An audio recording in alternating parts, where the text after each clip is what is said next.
my name is Sydney Kinman. I am an esthetician and licensed laser technician. I am the founder of Ascension Skin and Ascension Lofts Beauty Bar.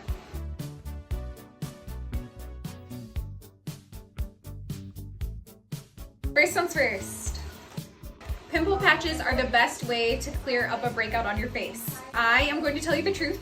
A pimple patch is going to be a very small, typical circle. When you're placing the pimple patch over an inflamed breakout, you may see the pus and the infection kind of like draw to the top. However, think of how tiny and microscopic the pores are next to each of those breakouts. It can also infect the pores next to that directly. I personally am a believer in benzoyl peroxide and sulfur, two great leading ingredients in killing acne-causing bacteria, using it AM and PM as a spot treatment only, never across the whole face, and always remember to moisturize on top. All right, let's start number 2. If I have acne-prone skin, I don't need to moisturize because I'm already oily. I will tell you personally, even growing up, I was a firm believer in that. However, it is extremely important to moisturize your skin AM and PM. Our skin's barrier can also be compromised if we're using too many active ingredients. Glycolic acid, salicylic acid, azelaic acid, and mandelic acid. Those are all active ingredients that are designed to break down acne-causing bacteria. When that happens, our skin can appear to be a little bit more flaky or a little bit more dry, so it's important that we moisturize on top of those products so that we repair our barrier as well as treat the inflamed area at the same time. Right, number 3. You don't need to put sunscreen on if you're inside all day or it's cloudy outside. I'm gonna tell you the truth. It is important to wear sunscreen regardless if you're going outside. There are 2 different types of sunscreens you're going to probably be familiar with. They're probably C. We have a chemical and we have a mineral. A mineral is going to be a little bit more effective.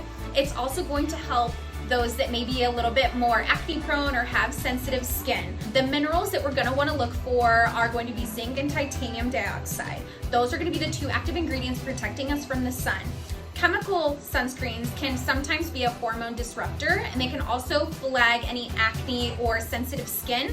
Even if you are in front of a screen all day, maybe working from home, or if you're on a phone call or Zoom or your iPad, or even just in front of the TV watching Netflix, the blue light rays can also cause damage on your skin. So it's important to have a very last step of your skincare in the morning for it to be a mineral sunscreen. Okay, number 4. I should be using a vitamin C for lightening and brightening my complexion. I like this one. Vitamin C is great. I am not downing vitamin C. However, there are a little bit more powerful players in the game here. Think of your niacinamide, which is going to be a vitamin B3. We also want to talk about kojic acid. Both of those ingredients are going to help with brightening. Kojic acid is going to help with dark spots. When it's used with azelaic acid, which is also an ingredient for acne, they're 2 powerful players. They work as a team. So it's gonna help break down any of that hyperpigmentation, breakouts, and help lighten any sunspots. Your niacinamide is also safe to use AM and PM, just like your kojic acid. It is going to be used after cleansing and before your moisturizer. We always want to sandwich those serums. Niacinamide is gonna have vitamin B3, as I mentioned, which is also gonna help with lightening any dark spots. All in all, vitamin C is great, but we can choose a little bit more powerful treating serums. All right, number 5, shaving your face with a facial razor is the same as dermaplaning. If I had a penny for every time I was asked this question or we talked about it. Dermaplaning. Dermaplaning is great to do monthly. It's really important to kind of prep the skin, treat the skin, slough off any dead skin, peach fuzz, also known as vellus hair, every month.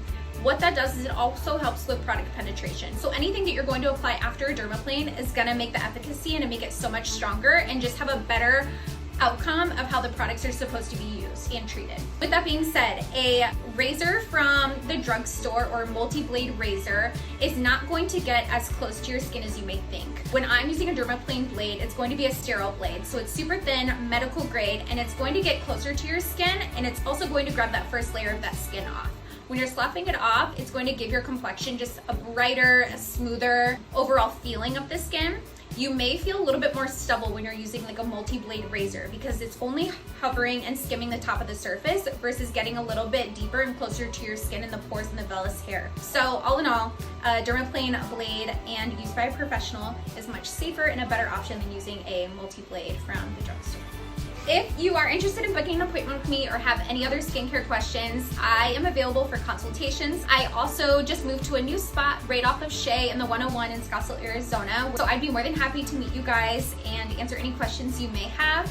You can find me on Instagram, or I have a website where you are more than welcome to book an appointment, www.ascensionskinco.com. Okay, thanks for listening. See you guys next time.